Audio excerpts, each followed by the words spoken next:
Mga tuntunin tungkol sa nakakahawang sakit sa balat. 13 Kabanata. Ang mga tuntuning ito ay ibinigay ng Panginoon kina Moises at Aaron. Kung ang balat ng isang tao ay namamaga, may mga butlig at namumuti, iyon ay tanda ng malubhang sakit sa balat. Siya'y dapat dalhin sa paring si Aaron o sa isa sa mga paring mula sa angkan niya. Susuriin ng pari ang balat niya, at kung makita niyang ang balahibo ay namumuti at parang tagos sa laman, may nakakahawang sakit sa balat ang taong iyon. Ipapahayag ng pari na ang taong iyon ay itinuturing na marumi.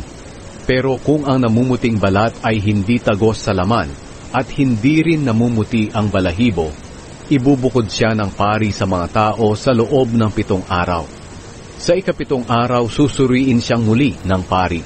At kung makita niyang ganoon pa rin ang kanyang balat at hindi kumalat, siya'y ibubukod pa rin ng pari sa mga tao sa loob pa rin ng 7 araw.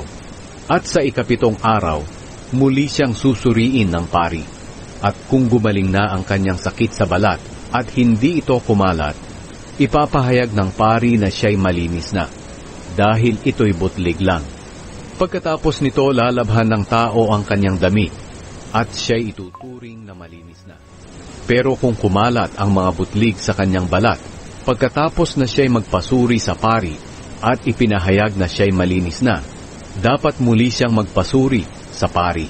At kung kumalat na ang mga butlig, muling ipapahayag ng pari na marumi siya, dahil may sakit siya sa balat na nakakahawa. Ang sinumang may nakakahawang sakit sa balat ay dapat magpasuri sa pari. Kung sa tingin ng pari ay namumuti ang namamagang balat o namumuti ang balahibo at nagkakasugat na, ito'y isang sakit na paulit-ulit at nakakahawa. Kaya ipapahayag ng pari na marumi siya.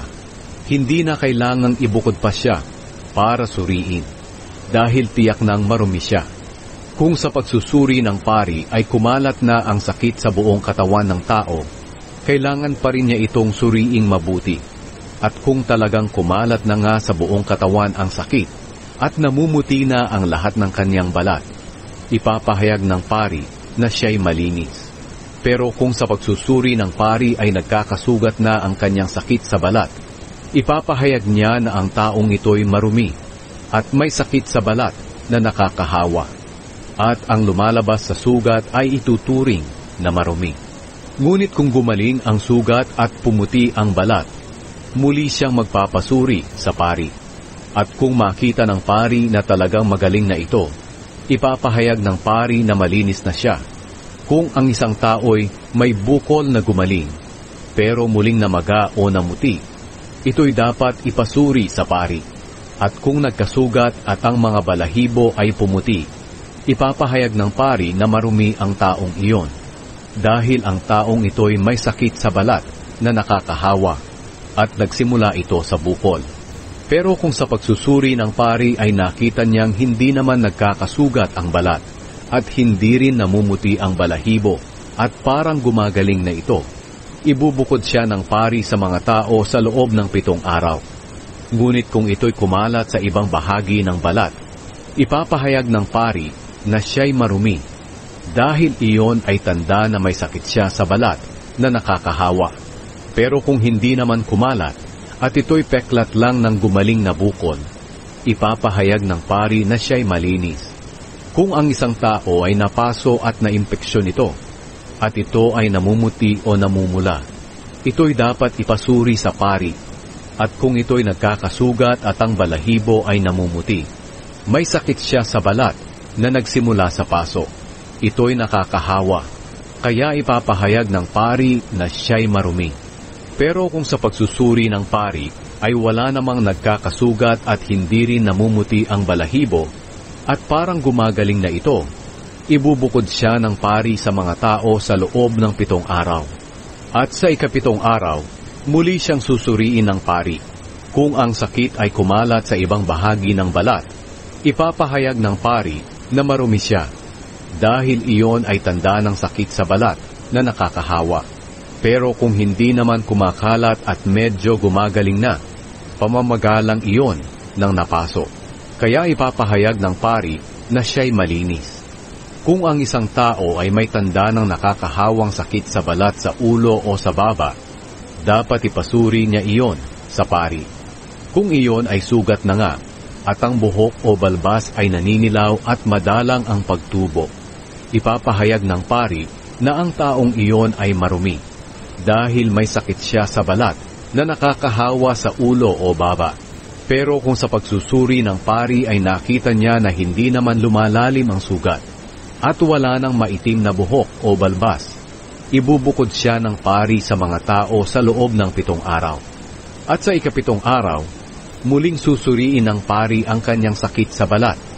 At kung hindi naman kumalat at hindi rin nagkasugat ang balat at hindi rin naninilaw ang buhok o balbas, dapat niyang kalbuhin ang kanyang buhok o ahitin ang kanyang balbas, maliban sa bahaging may sakit sa balat. At muli siyang ibubukod ng pari ng 7 araw pa. At sa ika-7 araw, muling susuriin ng pari ang kanyang sakit.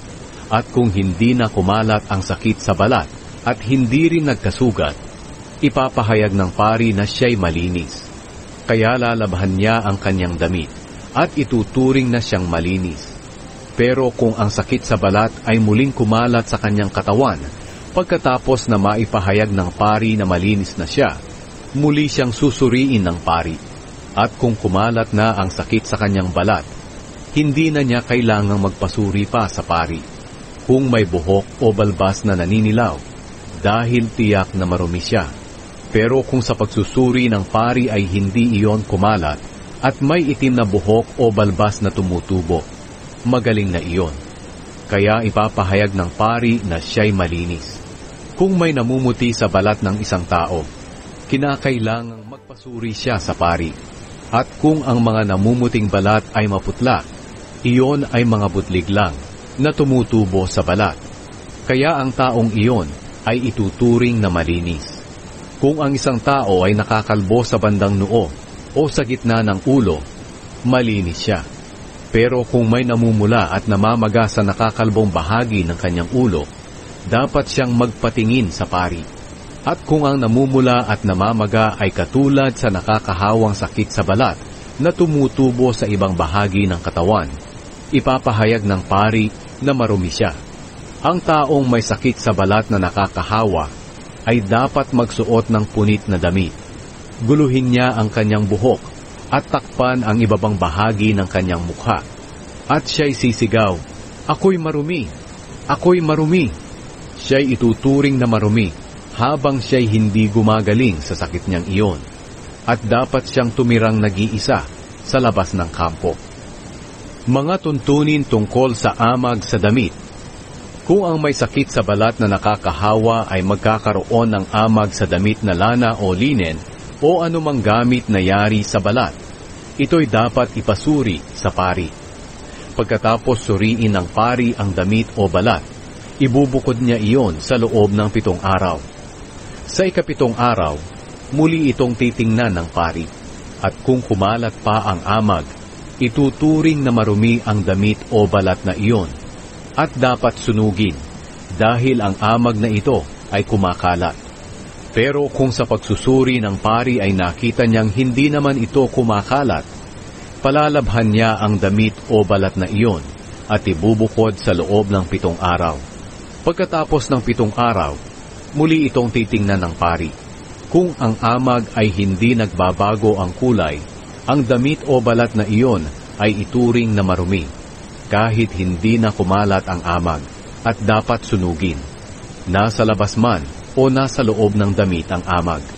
Pero kung sa pagsusuri ng pari ay nakita niyang kumukupas ang amag, punitin na lang niya ang bahaging iyon ng damit o balat na may amag. Ngunit kung may lumitaw pa ring amag at kumalat, dapat nang sunugin ang damit o balat.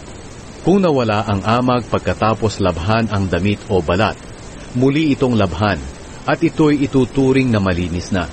Ito ang mga tuntunin kung papaano malalaman ang malinis o maruming damit na lana o linen o anumang gamit na yari sa balat na nagkaroon ng amag.